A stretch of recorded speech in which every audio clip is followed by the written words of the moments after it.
probably noticed I don't feel about that war the way we were told we were supposed to feel about that war, the way we were ordered and instructed by the United States government to feel about that war.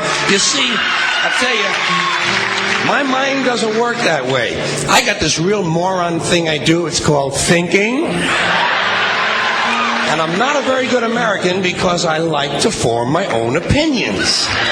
I don't just roll over when I'm told to. Sad to say, most Americans just roll over on command. Not me.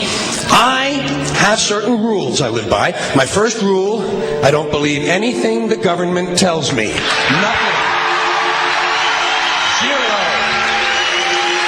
Nope.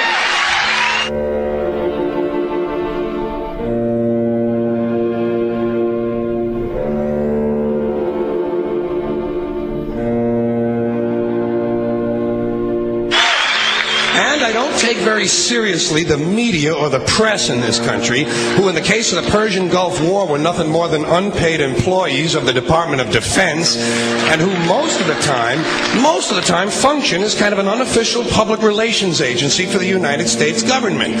So I don't listen to them. I don't really believe in my country. And I gotta tell you folks, I don't get all choked up about yellow ribbons and American flags.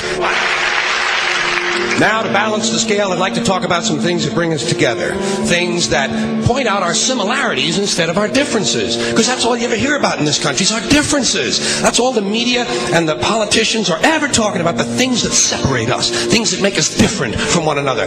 That's the way the ruling class operates in any society. They try to divide the rest of the people. They keep the lower and the middle classes fighting with each other so that they, the rich, can run off with all the fucking money. Fairly simple thing happens to work. You know, anything different, that's what they're going to talk about. Race, religion, ethnic and national background, jobs, income, education, social status, sexuality, anything you can do, keep us fighting with each other so that they can keep going to the bank. You know how I describe the economic and social classes in this country? The upper class keeps all of the money, pays none of the taxes. The middle class pays all of the taxes, does all of the work.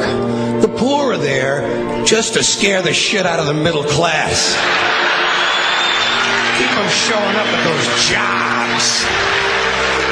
Politicians know that word. They use it on you. Politicians have traditionally hidden behind three things: the flag, the Bible, and children. No child left behind. No child left behind. Oh, really? Well, it wasn't long ago you were talking about giving kids a head start. Head start, left behind? Someone's losing fucking ground here. But there's a reason. There's a reason. There's a reason for this. There's a reason education sucks, and it's the same reason that it will never, ever, ever be fixed. It's never going to get any better.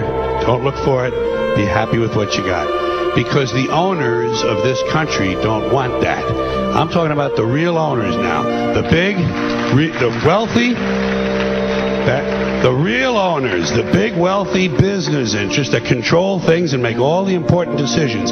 Forget the politicians. They're irrelevant. The politicians are put there to give you the idea that you have freedom of choice. You don't.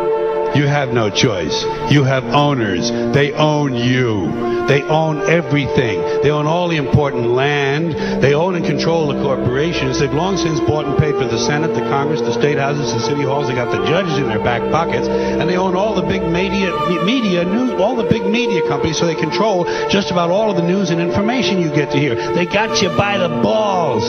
They spend billions of dollars every year lobbying to get what they want. Well, we know what they want. They want more for themselves and less for everybody else. But I'll tell you what they don't want. They don't want a population of citizens capable of critical thinking. They don't want well-informed, well-educated people capable of critical thinking. They're not interested in that. That doesn't help them. That's against their interest. That's right. You know something?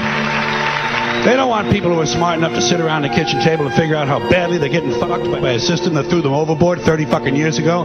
They don't want that. You know what they want? They want obedient workers. Obedient workers. People who are just smart enough to run the machines and do the paperwork, and just dumb enough to passively accept all these increasingly shittier jobs with the lower pay, the longer hours, the reduced benefits, the end of overtime, and the vanishing pension that disappears the minute you go to collect it. And now they're coming for your Social Social Security money. They want your fucking retirement money. They want it back so they can give it to their criminal friends on Wall Street. And you know something? They'll get it. They'll get it all from you sooner or later because they own this fucking place. It's a big club, and you ain't in it.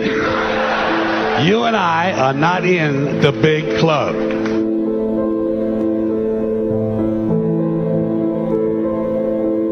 The greatest form of control is where you think you're free when you're being fundamentally manipulated and dictated to. One form of dictatorship is being in a prison cell and you can see the bars and touch it. The other one is sitting in a prison cell but you can't see the bar, you think you're free. What the human race is suffering from is mass hypnosis. We are being hypnotized by people like this. Newsreaders, politicians, teachers, lecturers. We are in a country and in a world that is being run by unbelievably sick people. The chasm between what we're told is going on and what is really going on is absolutely enormous. The greatest hypnotist on planet Earth is a oblong box in the corner of the room. It is constantly telling us what to believe is real.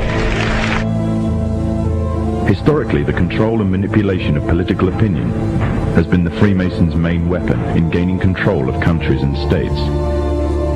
Once in control of the rulers and politicians of a country, laws and political structures could be changed in accordance with their agenda. However, since restricting the body does not necessarily mean restricting the mind, the Freemason recognizes that their plan for a global government hinges completely on subduing the masses to their agenda, and thus eliminating opposition to their cause.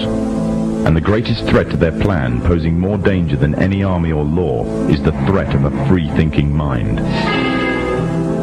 In order to eliminate this threat and to achieve their objective, the Masons have set about the boldest plan ever devised: the complete control of every aspect of human life, your life. And the weapons they are using against you are in your very homes, entertaining you and your children, and gradually indoctrinating you without you even realizing.